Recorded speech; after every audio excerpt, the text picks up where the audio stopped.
Our next speaker is Jan Stoica, professor in the Department of Electrical Engineering and Computer Science. He's also RISE Lab principal investigator and director at the University of California, Berkeley, and he's also a co-founder of Anyscale. And his subject today is the future of computing is distributed. All right, take it away, Jan. Hello, everybody. Thanks for joining us, and a pleasure to be here. It's really a high bar to follow such an insightful talk from Michael Jordan. But I'll try my best. What I'm going to argue during this talk is that if you are looking forward, more and more applications are going to become distributed. Actually, distributed computing will become the norm rather than an exception. And we need to prepare ourselves for this future. Now, distributed systems are not new. Arguably, the first distributed system was the ARPA net. This was a precursor of the internet. And this was started by DARPA in the 70s. And the main application here are to provide the researchers the ability to remotely use a few large computers across the United States. This also led to the creation of email we all of us are using today by Ray Tomlinson in 1971.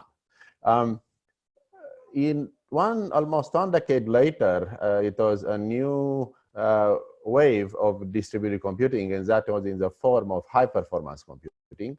This started in '85 as a partnership led by National Science Foundation between 5 research centers across the US. And this led to powerful simulators, which allowed engineering and researchers to build airplanes, do weather forecasting, molecular modeling, and much more. Around one decade later, we see the rise of the web and the internet. This led to building highly distributed systems to support popular websites, which are visited by hundreds of millions of people daily. The design patterns here include the LAMP stack. Many of you are familiar with this, and the emergence of microservice architectures. Then in 2000, we saw the emergence of the big data. As the internet companies are amassing huge amount of data, of logs from their users, they wanted to use this data to get a better understanding of their users to improve their experience, as well as to improve the business models, the revenue, increase the revenue, and so forth. So this led to the creation of massively distributed systems to process this data, such as MapReduce and Spark. So as you can see, over the years, more and more workloads became distributed. And once they became distributed, they remain distributed. However, despite all this development, distributed computing is still an exception. And if you think about how many developers actually programming distributed systems today, how many universities teach distributed programming in their courses today? Not many. So what we believe is that this will change, and again, the distributed computing will become the norm rather than an exception. So why is that? Well, that is because 3 trends. One is the rise of the deep learning. The second one is the end of the Moore's law.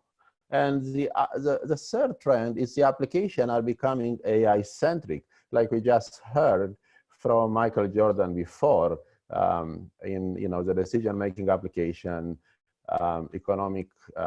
with many economic applications and so forth.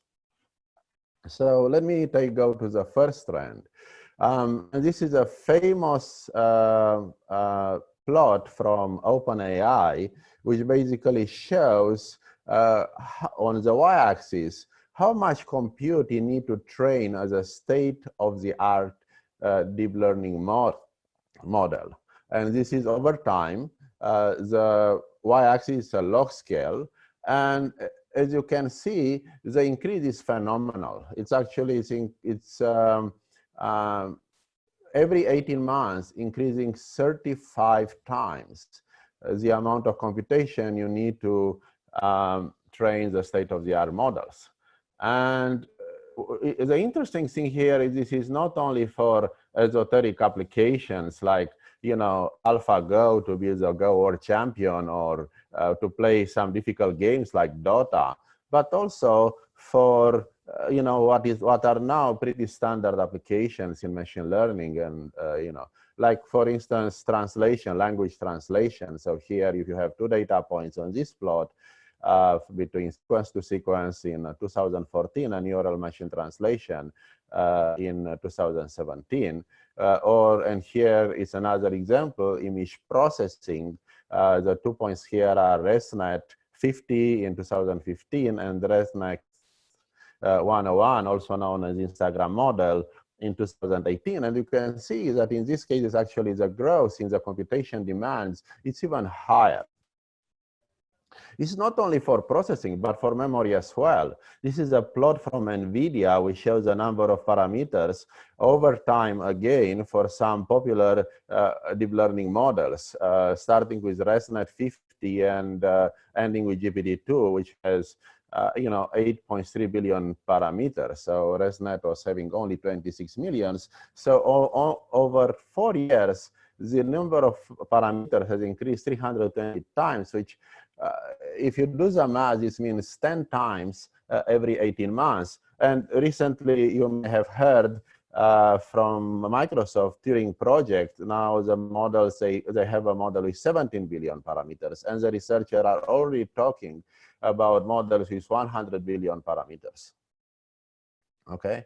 Now the second trend you see, you know, is that the Moore's law is ending, and you may all, you know, everyone probably heard about that. But let me say a few things about it. Actually, it's not only Moore's law, but it's also the Anyscale, which is a sister law of the Moore's law. So the Moore's law, as everyone knows, is saying that the number of transistors doubles every 2 years. Then our scaling is a little more sophisticated. It's basically saying that every technology generation, 3 things happen. The number of transistors doubles. The speed increases by 40% because the transistors are sitting closer together, but the power remains the same. So the corollary to this is that the performance per watt doubles every 18 months. Again, this is because the number of transistors double every 2 years, so the performance remains the same, and then you get an extra 40% bump because the speed increases as the transistors are closer together. And this was true actually for around you know, more than 15 years, between 1985 and the beginning of 2000s. As you see here, the green area. So indeed, here this plot shows the increase of the performance of a single core for a single core over the years. Again, it's a log scale. However, after 2000s, this increase went dramatically down. So today, we are going seeing year over year only a few % increase of the performance of a single core. Now, going back to our plot, the OpenAI plot, and overlaying this kind of you know, developments and trends, here you can see the Moore's law is again doubling every 18 months. And here is what is actually happening with a single core performance. So as you can see, it's a huge and rapidly growing gap between the capability of a single core and the demands of these new deep learning applications. And the interesting thing is that even if Moore's law hadn't ended, wouldn't have helped as much. The gap is still huge. And obviously, you heard this, you know, when people talk about the Moore's law ending, they're also talking about solutions. And one solution it's about, obviously, building specialized hardware. And this specialized hardware traits the generalities, so they don't support such, you know, a set of general computations, but they are focusing on certain use cases, in this case, and more recently, deep learning, and then take advantage of those constraints to build new architectures which are achieving much higher performance. And here are a few examples: GPUs, TPU, TensorFlow Processing Unit, or new neural networks like the one from Cerberus, which are recently released. However, it turns out that this is just, this development, they are just prolonging the Moore's law. They are not really solving the problem.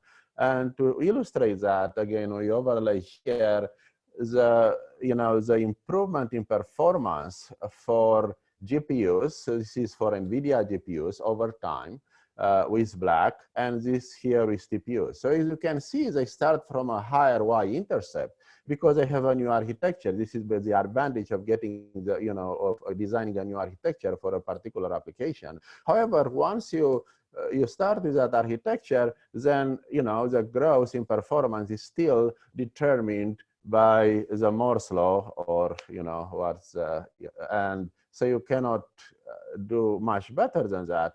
So they still are very far from closing the gap between the demands and these capabilities of the specialized hardware. And the story with the memory is the same. So again, in this plot, it was this increase from 26 millions to 8.3 billion parameters over 4 years. And during this time, so the GPU memory increased only 45% every 18 months. So much less. And with memory, the problem is you can't do much because you still need a certain number of bits, a certain number of transistors to store a bit. So it's much harder to be inventive and innovative with new architecture, like in the case of GPUs and TPUs, for improving the processing power. Okay, so when you put all this together, there is very clear that to support these workloads, and when there is absolutely no way but to distribute these workloads across multiple machines. So the final trend we are witnessing is the application becoming AI-centric. And that's also, again, it's obvious. You see this everywhere. Virtually every application is incorporating now elements from AI, including e-commerce, financial applications like fraud detection, forecasting, manufacturing, healthcare, and many more. And so what does this mean? So what is the impact of this? Well, the impact is that these distributed workloads are no longer isolated. It used to be, and is still the case, that different distributed workloads are running separately using different software stacks and even different clusters. For example, the software stack for high-performance computing is very different from the software stack for big data, which is quite different from the software stack for microservices, which is quite different from the software stack to run AI, or in particular deep learning. However, what we are already starting to see how these workloads are overlapping, and this because mainly of the use of the AI in AI penetrating many of these other classic distributed applications. So, for instance, we can see a quite growing overlap between AI and high-performance computing. These are in the area of distributed training, which now many of the framework to do distributed training, they are using MPI, which is a standard software stack for HPC computing. We are seeing using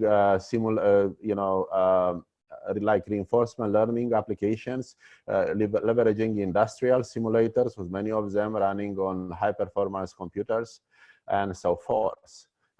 Obviously, this was the first overlap happening between the workload. It was between deep learning AI and big data. And here, if you are thinking about online learning or reinforcement learning, in the same applications, you have to actually process the logs to featureization and do training and things like that. And finally, we are also seeing more and more an overlap between these microservices, which is used to implement many of the web backends today, at least at scale, and AI. Why? Because when you are going to, once you learn a model, you need to serve the model to perform the inference. But the inference, provided by a deep learning model, it's not a standalone component. It's part of a much bigger application, right? So it's often integrated with these web backends, which they use this inference to make great recommendation, take decisions, and these web backends, they implement a lot of other sophisticated computations, like implement business logics, accessing databases, and updating the user profiles and things like that. Okay, and so just to summarize so far, so we've seen that we concluded that there is no way to scale these deep learning workloads rather than going distributed. So this is inevitable. And then we've seen that this AI becoming part of virtually any distributed application. So again, when you put this together, it's pretty clear that distributed application will become the norm rather than an exception, like I mentioned early on.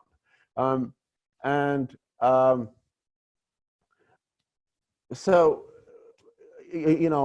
what does this mean in terms of, I am a system researcher at the core, and so what does this mean for us? What does it mean for developers?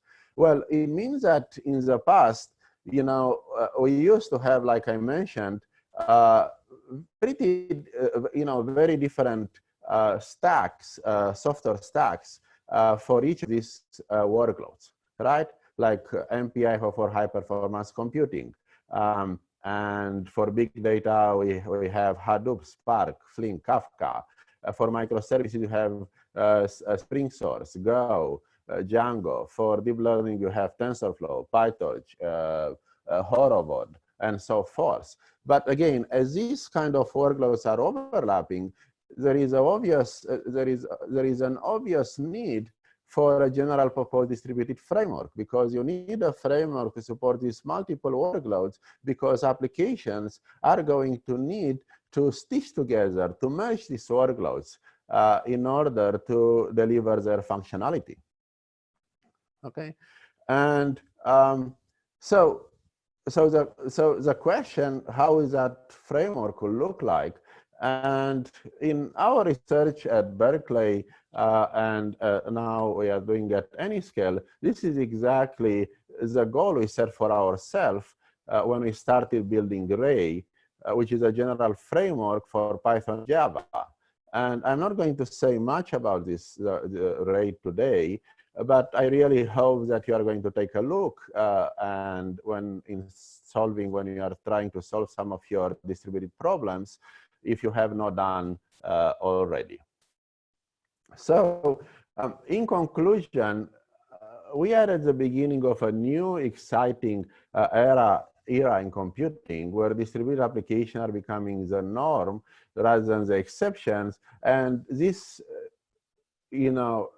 need new frameworks and tools to build these applications. And when the goal of this of building these new frameworks and tools is to enable everyone to be able to scale their applications or to build new distributed applications. So in some sense, the holy grail we are working on is to make programming your cluster as easy as programming your laptop.